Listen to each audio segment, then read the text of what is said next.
WhatsApp guys, कैसे आप सब। मैं आप सबका स्वागत करता हूं मेरे चैनल नंबर न्यूज़ पे। तो गाइस, आज के इस वीडियो में हम जानेंगे कुछ रैंडम फन फैक्ट्स जिनको सुनकर आप चौंक जाएंगे।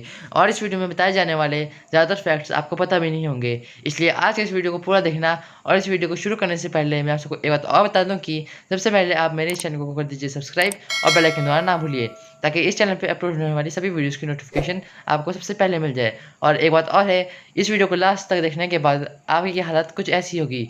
तो बिना किसी देरी के शुरू करते हैं आज का ये वीडियो। आप सबने पोलर बेयर के बारे में तो सुना ही होगा और शायद देखे भी होंगे, लेकिन जो फैक्ट अब मैं आपको इनके बारे में बताने जा रहा हूँ वो आपको नहीं पता होगा कि पोलर बेयर्स इंफ्रारेड कैमरा में इजीली दिखाई नहीं पड़ते हैं। चलिए इसे मैं आपको एक एग्जांपल से समझाता हूँ। जैसा कि हम सब जानते हैं कि हमारा सन एनर्जी इमिट करता है और इसके द्वारा इमिट की गई एनर्जी हमारी पृथ्वी पर पड़ती है। तो आप इस एग्जांपल में हमारे सन को पोलर बियर मान लीजिए और हमारी पृथ्वी को इंफ्रारेड कैमरा। तो जैसा कि हम सब जानते हैं कि सन के द्वारा इमिट की गई लाइट को हमारी पृथ्वी पर पहुँचने में करीब 8 मिनट्स एंड 20 सेकेंड्स का वक्त लगता है, और उसी लाइट को सन के कोर से सन के सरफेस तक पहुँचने में कई लाख साल लग जाते हैं। और ऐसा इसलिए होता है क्योंकि सन में के अंदर प्रेजेंट लेयर्स सन के कोर द्वारा प्रोड्यूस की गई लाइट को सन के सरफेस तक पहुंचने नहीं देते। और इस एग्जांपल में आप इन लेयर्स को पोलर बेयर की स्किन मान लीजिए, और इन लेयर की वजह से हमारे सन के कोर द्वारा प्रोड्यूस की गई हीट का बहुत कम हिस्सा हमारे सन के सरफेस तक पहुँच पाता है। तो गाइस, अब तो आपको इफेक्ट समझ आ ही गया होगा और आप जान चुके होंगे कि पोलर बेयर्स इंफ्रारेड कैमरा में ईजिली दिखाई क्यों नहीं पड़ते। और अगर आपको समझ नहीं आया तो आप इसी चीज़ के लायक है। चलिए बढ़ते हैं अपने अगले फैक्ट की तरफ। आप सबने इस सिंबल को अपनी लाइफ में कभी ना कभी देखा ही होगा और यूज़ भी किया होगा, और इस सिंबल को हम सब हैशटैग कहते हैं। लेकिन इसका फैक्ट ये है कि इस सिंबल को हैशटैग कहा ही नहीं जाता। अब आप सोच रहे होंगे कि इसे कहते क्या है फिर। तो मैं आपको बता दूं कि इसे ऑक्टोट्रॉप कहते हैं। क्या आपको पता है कि पैसिफिक ओशन के नाम में आने वाला हर एक सी अलग अलग तरह से प्रोनाउंस किया जाता है। और अगर आपको यकीन नहीं हो रहा तो आप खुद ही इसको ट्राई करके देख लीजिए। आपको बस इतना करना है कि आपको पैसिफिक ओशन के नाम को स्लोली स्लोली बोलना है और आपको इस समय सी के प्रोनाउंसिएशन को रिकॉर्ड करना है। क्या आपको पता है, एक बार एक मैरिड कपल ने अपने न्यूली बॉर्न बेबी का नाम ये रखने की कोशिश की। अब आप खुद ही इसे प्रोनाउंस कर लीजिए, मुझसे तो ये प्रोनाउंस नहीं होता। और क्या आपको पता है कि उन्होंने इसे क्या प्रोनाउंस किया? एल्बिन।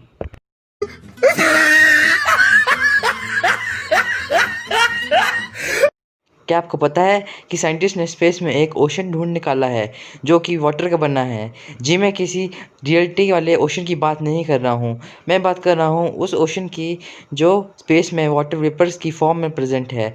और ये एक बहुत बड़ा वाटर वेपर्स का क्लाउड है, और इसमें प्रेजेंट वाटर का मास हमारी पृथ्वी में प्रेजेंट वाटर के मास से करीब 350 ट्रिलियन टाइम ज़्यादा है।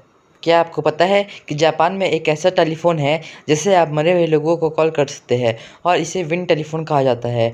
और इसे एक आदमी ने इस्टेब्लिश किया था जिनका नाम है इतारो सासाकी, और उन्होंने इसे इसलिए लगाया था ताकि वो अपने मरे हुए कज़न से बात कर सके। आप सबने पुलिस तो देखी ही होगी।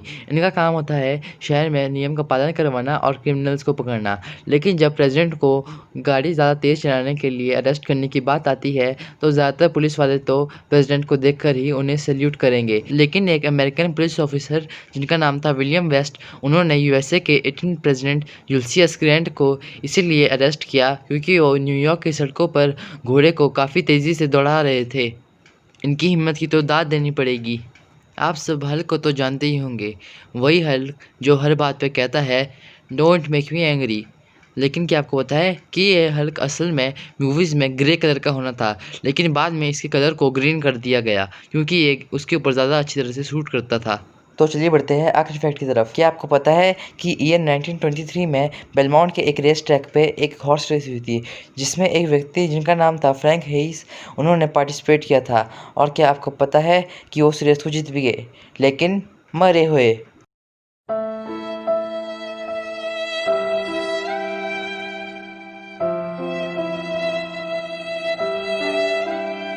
और ये रही उनकी एक पिक्चर। और क्या आपको पता है उनकी मृत्यु कैसी हुई थी? उनकी मृत्यु उस रेस के दौरान आए एक हार्ट अटैक से हुई थी।